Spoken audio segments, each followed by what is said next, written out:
Let's go. Wednesday afternoon. On where to go and all this stuff.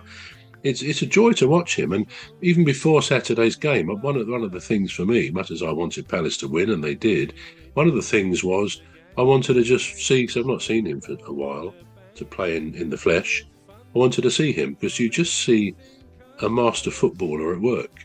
And then I almost feel a bit sorry for the guy, because although he's got good players around him, they're not playing as a team. And I guess this is the challenge of the manager now to try and make that happen. I think obviously Rashford has gone, hasn't he? Rashford, did he go to Villa in the end? He's gone to Villa, yeah. He's On loan. gone to Villa, yeah. On loan. So so that might help, because I think you sense there's been a bit of disruption because of what's been going on with Marcus Rashford. Hopefully he'll find a new home there for the rest of the season, or for however long, and bring back. He's a good player, and we all know that he can be a very good player. So, but that might help Manchester United as well, because I think there was a disruptive element to what was going on there. But yeah, I'd commend anyone who's interested in football, and if man like you, go and see the team sometime. It's a great experience to go to a game where there's over 70,000 people. It really is. Yeah. I mean, I have been once, just once. Just he won a Premier League game. I think it were a Champions League game. I went All right. years back. But yeah, that's the only time that I've been to the stadium. And what puts me off with going to live matches is the arrangement that you have to make to get there. You know, you have to park way off and then walk all the way in the cold. It's good exercise. Good exercise. In the freezing cold, and then you stand in the freezing cold, and then you have to walk back to the car in the freezing cold, and then it takes you even longer to get out your parking area, because then the traffic then piles up and stuff like that. Yeah, so that's just me anyway. But yeah, so Manchester United, what do you think could be done to fix that problem? I could see a smile just coming on now, because you want to talk about the 2-0, don't you? Get it out. Let's get it out of the way.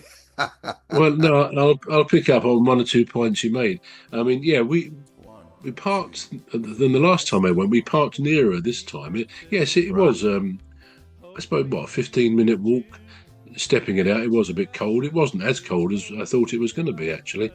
But there's a buzz to it when you're going to a football match like that. And in fact, it was quite good, because the game kicked off at 2:00. And at 12 o'clock, just outside the stadium, immediately outside the stadium, there was a service at 12 for the Munich air disaster in 1958, I think it was. Right. And the chaplain of Manchester United, a guy, I think it's his last year, he's retiring, but he did a very good service, obviously talking about those who died on the runway in Munich. They are the third attempt at takeoff. And the 8 players, some brilliant players among them, the Busby Babes who died, and journalists and so on. But that was actually a kind of a good start to it. It was quite sobering to listen. And they two young Manchester United Academy members, 2 young lads, came up and did a couple of readings, and that was very good as well. So that was good.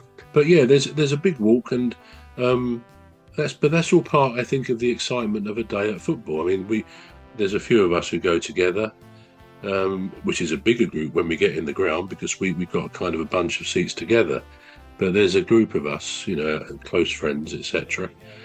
And it's great. And we had some very nice food outside the ground. Saw family and the ladies, Dr. Gladys and Phantom and Rose. We all have a lovely show every weekday.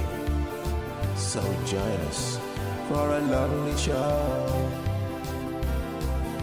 Say hello to Phantom, Dr. Glad. That's all part, I think, of the excitement of a day at football. I mean, there's a few of us who go together, which is a bigger group when we get in the ground because we've got kind of a bunch of seats together. But there's a group of us, close friends, etc. And it's great. And we had some very nice food outside the ground, which is always nice before a match. They do some good things to eat. You might get a who knows what, a burger, a bit of fish, or whatever, and it's great. It takes you back to the basics. You're leaning on someone, well, not leaning on, but you're standing by a person's garden wall, but next to where the food, there's a whole load of food places, and it's kind of back to the origins. You're sort of out in the cold, enjoying a bit of warm food and a hot drink, and then you go into the stadium.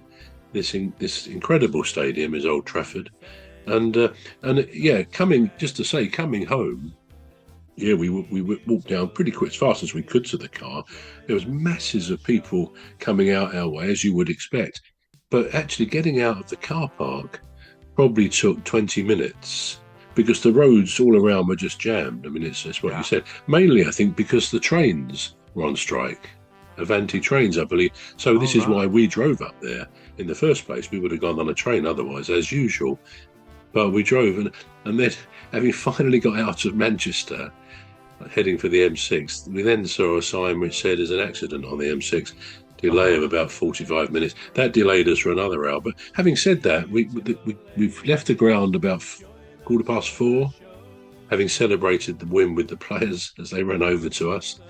4:20, and we got home, I think about 9:30, which is pretty. We did have a stop as well on the way back.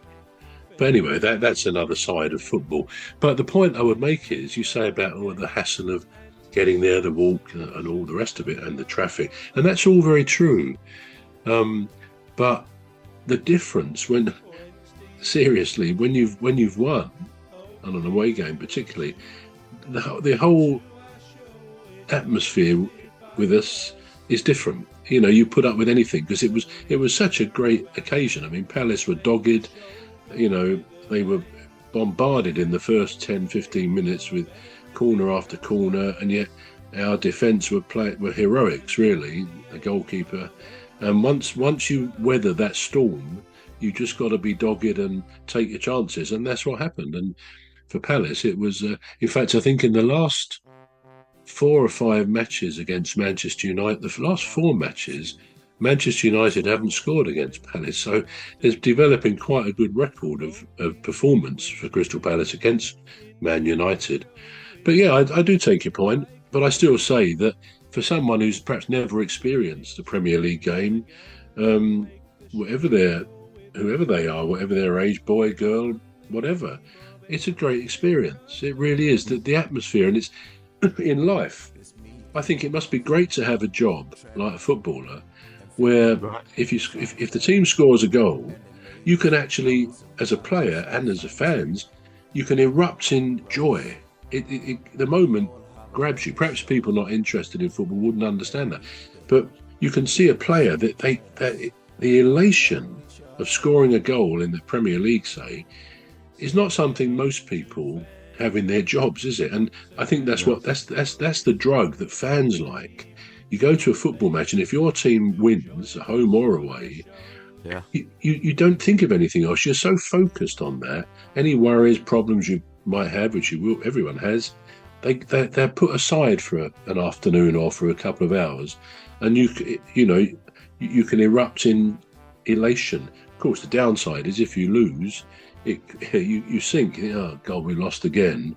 So that's the magic of football. It's win-lose. It's part of it, and you go along hoping you're going to see your team win. And it's a great spectacle, which is why I think the Premier League is sold around the world, because there is this tribalism, and as long as that stays, if you like, violence-free, which it does these days, I'm glad to say, then it's great. The tribalism adds to the whole situation. Yeah, it does. It does. Yeah. Now, Anthony, Manchester United, Anthony, I think he's moved to Real, isn't he? Yeah, I think he moved to Real Betis. Yeah. And he went from number 17 shirt to a number 7, and he actually scored a goal. Did he? Oh, good for him. I always liked him. I know he got a lot of flack from supporters, particularly away when they were playing away or whatever. Other fans gave him a lot of flack. I always sympathised with him a bit on that. I mean, he wasn't a dirty player. I think he was actually potentially a very good footballer, but I don't know. Somehow he got on the wrong side of fans, and I think sometimes his own fans as well. So maybe that won't hurt Man United, the fact that he's gone. Yeah. But yeah, I always thought he was a good player, I must say.